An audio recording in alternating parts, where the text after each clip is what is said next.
Jesenné Levodské fórum, ktoré otváralo už svoju 4. desiatku stretnutí, ale aj diskusí so zaujímavými hostiami, bolo po druhýkrát venované hnutiu Underground, ktoré sa v bývalom Československu stalo až fenoménom.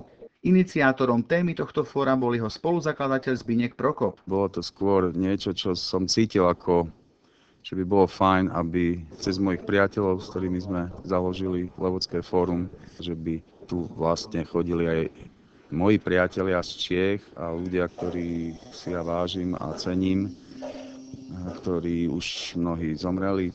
Prvé vlastne to bolo tých 30 rokov Charty 77 v roku 2007, kedy teda som bol veľmi šťastný, že prijal to pozvanie aj Ivan Martin Rose, ktorý vlastne sedel v tých 80 rokoch, keď ja som študoval v Prahe a nemal som tú možnosť nejak sa s ním osobne spoznať. Je veľa ďalších ľudí, z Košic napríklad, ľudia, Marcel Striko už nežije, ale bol tu Jožko Furman, boli tu ďalší chlapci, cez ktorých ja som v Košiciach vlastne vôbec poznal, čo je tá druhá kultúra, lebo po ktorej som aj ja túžil, po nejakej vnútornej slobode. Myslím si, že aj pre ľudí z tohto mesta je to určite prínos, aj keď to možno osloví 2-3 ľudí, ale toto sú vážne témy aj pre dnešok. Hostiami moderátora Petra Jeseniaka boli tentoraz dvaja tvorcovia seriálu televíznych dokumentov venovaných hnutiu Underground, František Stárek zvaný Čuňas a Břetislav Rychlík.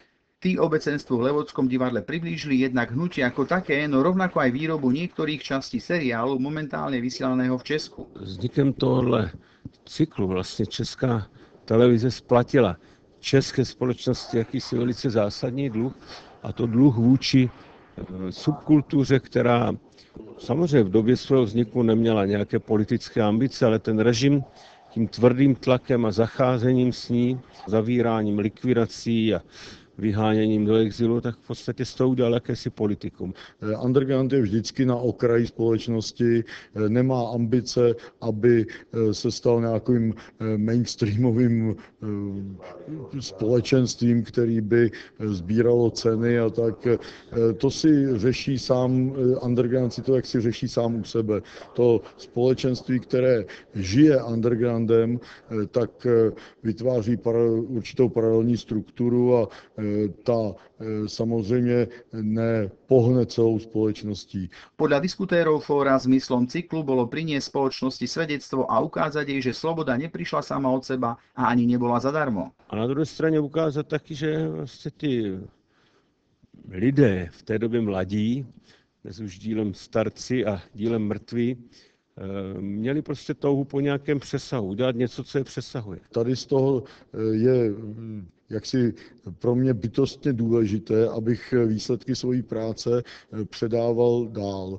No a jestliže se ukázala možnost vtělit tyto výsledky do takhle rozsáhlého televizního projektu, no tak jsem byl jenom nadšenej.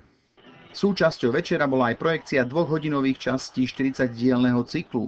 Prvá z nich bola venovaná undergroundu na Slovensku a druhá priblížila divákom Martina Jirousa, známeho aj ako Magor, ktorý sa osobne zúčastnil aj 2. Levodského fóra v roku 2007, no žiaľ už nie je medzi nami. V Slovensku jsme věnovali 2 díly a já jsem měl za to, že ten Košický už vidělo tolik lidí, páč se 2krát provítal v Košicích dnes dopoledne tady, že se mi zdalo cenné pustit ten díl, který je věnovaný spíše těm skupinám bratislavským nebo lidem kolem těch Brýzgalek a vůbec třeba i prvním máničkám bratislavským.